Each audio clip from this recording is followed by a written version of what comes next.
Bom dia, boa tarde, boa noite. Hoje eu vou falar sobre o satélite 100% brasileiro, o Amazônia 1. O Amazônia 1 foi lançado em 28 de fevereiro de 2021, na Índia. Ele é um satélite com participação 100% brasileira, e isso quer dizer que todos os seus componentes foram fabricados no Brasil, e ele é o primeiro satélite de observação da Terra que foi completamente projetado, integrado, testado e operado no Brasil. Tem como missão fornecer dados para monitorar principalmente a região amazônica para controlar seu desmatamento. A missão ainda prevê o lançamento de mais 2 satélites, o Amazônia 1B e o Amazônia 2. Aqui temos o link do lançamento do Amazônia 1, para quem tiver interesse de assistir como foi o lançamento ao vivo. Todo o conteúdo está disponível no YouTube e pode ser acessado a qualquer momento. Essa é a interface do aplicativo, que contém os módulos do Amazônia 1, sendo o de serviço e o de carga útil, além dos painéis solares. Esse conteúdo pode ser acessado clicando em voo 360. Começando pelo módulo de serviço, que é o módulo inferior, que está demonstrado na figura, lá está contido o grande diferencial do satélite, que é a plataforma de multimissão, chamada de PPM. Ela é uma plataforma única que reúne todos os equipamentos necessários para a sobrevivência do satélite. O que a plataforma de multimissão faz? Ela reduz custos e prazos no desenvolvimento de missões novas, porque ela já será uma tecnologia desenvolvida que poderá atuar em outros satélites e equipamentos. Por conta disso, a PPM será capaz de se adaptar a diferentes cargas úteis e a atender a requisitos de missões, porque ela possui esse conceito moderno de arquitetura de satélites.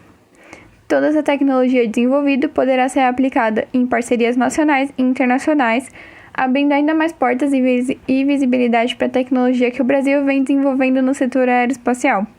Falando um pouquinho sobre os componentes do módulo de serviço, e lembrando que esse módulo abriga a plataforma de multimissão, e essa abriga todos os subsistemas necessários para a sobrevivência do satélite no espaço.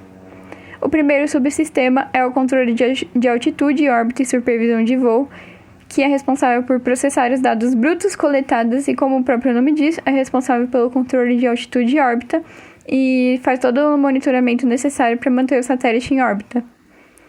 O sistema de propulsão é responsável por alterar a velocidade do satélite para a manutenção da órbita, e isso é necessário porque, se a velocidade for muito alta, o satélite pode escapar da gravidade da Terra, indo para o espaço, e se for muito devagar, o satélite pode colapsar com a Terra, entrando na atmosfera.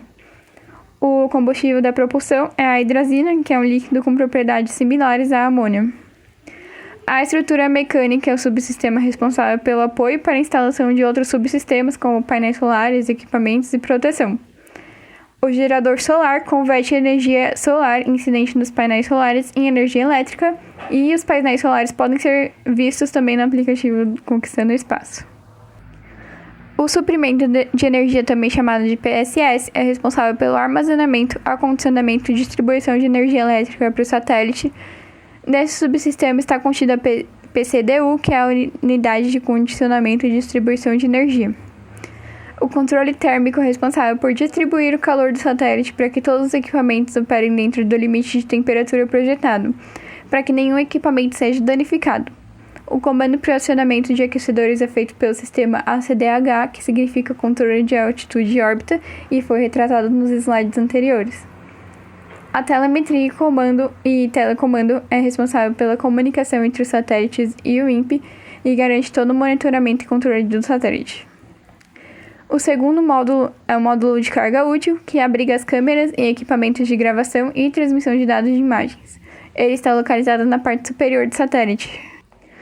O subsistema chamado WFI é o tipo de câmera que foi utilizado no satélite sino-brasileiro, o CIBERS, então já era uma tecnologia consolidada que foi aplicada novamente agora na Amazônia 1, e ele tem como função capturar e armazenar imagens. A RTU, que significa Unidade Remota de Telemetria, adquire os dados remotamente e distribui comandos à câmera WFI, que foi comentada no slide anterior. A estrutura mecânica possui a mesma função que a estrutura mecânica do módulo de serviço, de apoio para equipamentos e proteção contra o ambiente espacial. Os conversores DC-DC são necessários porque as RTUs, que são as unidades remotas de telemetria, que foram utilizadas na Amazônia 1, possuem uma arquitetura elétrica um pouco diferente dos CIBERS antigos, e para isso são usados esses conversores para adequar a nova tecnologia do Amazônia 1. O gravador digital de dados armazena os dados da câmera quando o satélite está fora de visibilidade das estações do INPE, que controlam e monitoram o satélite. O transmissor de dados da câmera é responsável por transmitir os dados para o INPE do gravador de dados que já havia armazenado informações que não podiam ser enviadas naquele dado momento. A imagem apresenta a distribuição interna dos subsistemas. Acima está o módulo de carga útil e abaixo está o módulo de serviço. E só para ter uma noção, o satélite pesa 640 kg e tem 2,5 metros de altura. O Amazônia 1 opera por sensoriamento remoto, que é basicamente a informação que é obtida sobre uma área que não está em contato direto com o satélite. O satélite obtém as imagens usando a radiação eletromagnética, registrando as imagens sobre a área que não está em contato direto. Assim, o satélite obtém essas imagens, ele fornece todos os dados para as estações de recebimento de imagens, e essas estações encaminham para o Data Center, que processa todos os dados brutos e encaminha para os usuários finais. As imagens do Amazônia 1 são geradas de 5 em 5 dias e fornecerá uma significativa quantidade de dados de um mesmo ponto do planeta, no caso que é a região brasileira. Essas foram as imagens obtidas a partir do Amazônia 1 em 3 de março de 2021. São imagens bem recentes e é importante lembrar que todos os dados estão disponíveis para o público. O Amazônia 1 trabalhará em equipe com dois satélites que foram construídos com parceria entre China e o Brasil, que é o Cibers 4 e o Cibers 4A. Todos esses satélites operam em uma órbita sol-síncrona, que é a órbita que passa sempre no mesmo horário local, como demonstra a figura. O satélite sempre cruza a linha do Equador no mesmo horário local. Essa órbita possui altura média de 760 km e os satélites demoram 99 minutos para uma órbita. Para os ganhos tecnológicos estão o desenvolvimento de um mecanismo de abertura de painéis solares, que pode ser conferido no GIF, a consolidação do conhecimento de um ciclo completo de desenvolvimento de um satélite estabilizado em 3 eixos, que é a categoria do Amazônia 1, a aplicação da plataforma de multimissão, a PPM, que ela trará confiabilidade para ser aplicada em outras missões e poderá abrir portas para parcerias nacionais e internacionais, e também trazer visibilidade para o desenvolvimento do setor aeroespacial no Brasil. Além disso, também forneceu maturidade nas atividades de integração e testes de satélites. O ganho no desenvolvimento na autonomia na produção de subsistemas porque todos esses componentes foram produzidos no Brasil. É um satélite 100% brasileiro. E também a consolidação de conhecimentos na campanha de lançamento de satélites de maior complexidade.